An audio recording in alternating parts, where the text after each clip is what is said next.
I would like to welcome you to today's seminar on ACI 31825.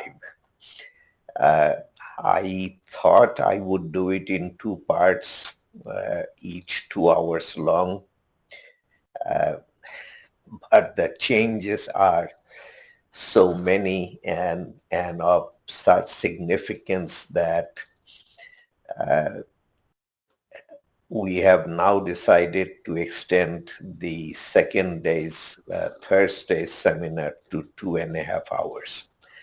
Even that may not be sufficient, but anyway, we will try. Let me maybe start with the slides and then tell you what I was going to tell you. So ACI, we are talking about changes from ACI 31819 to ACI 31825. ACI 31819, ACI has published an ACI 31819 within parentheses 22, and some refer to as AC7, not AC7, ACI 31822. Okay, that 22, if you look closely, it is ACI 31819 reapproved 2022. So there are no changes whatsoever between ACI 31819 and ACI 31819 within parentheses 2022. Please remember that. Okay, so we are going directly from ACI 31819 to ACI 31825. This is a 6-year edition, and as I said, with many changes. Now, another thing I wanted to point out is now it is no longer ACI 31825. It is ACI code 31825. So ACI has decided to designate each of its publications with one of a number of designations. Code is one designation, then there is PRC. I don't remember what it stands for. Then anyway, there are several classifications. This is considered a code, and there are so many other documents also that ACI considered to be code. Now, ACI considering something to be a code does not make it a code. Code is the, as I have said on many previous occasions, if you have attended, the word code really applies to the legal code of your jurisdiction. If you are in the city of Chicago, it will be the legal code of the city of Chicago. Okay, and if that is based on, if the legal code of the city of Chicago has adopted ACI 318 whatever edition, that edition is then the legal document in the city of Chicago.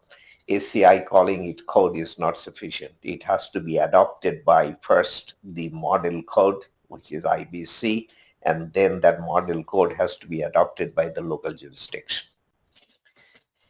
Okay, to complicate your life, you now not only have ACI 318, you have two other documents, ACI 319 and ACI 320.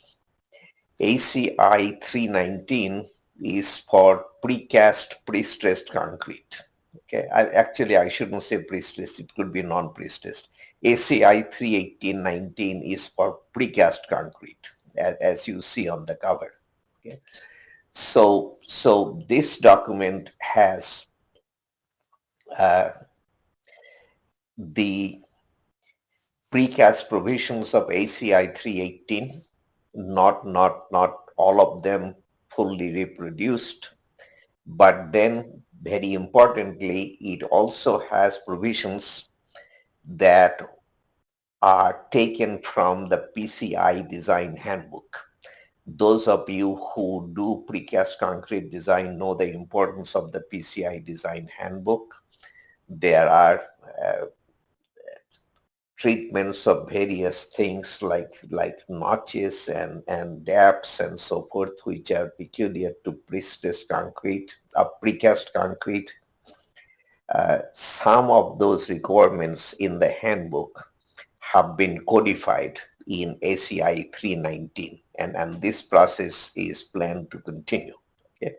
So the precast provisions of ACI 318 are still there. They have not been removed.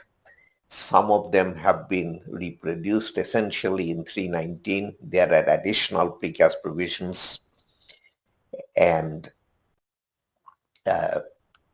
the reproductions are many times not complete reproductions. Okay? So 319 is not, you need to use 319 in conjunction with 318.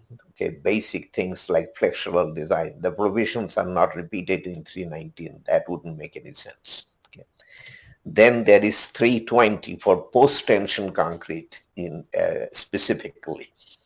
Now, unlike 319, 320 only has post-tension only has provisions out of 318 that relate to post-tension concrete. It has not added any new material that is not included in ACI 318.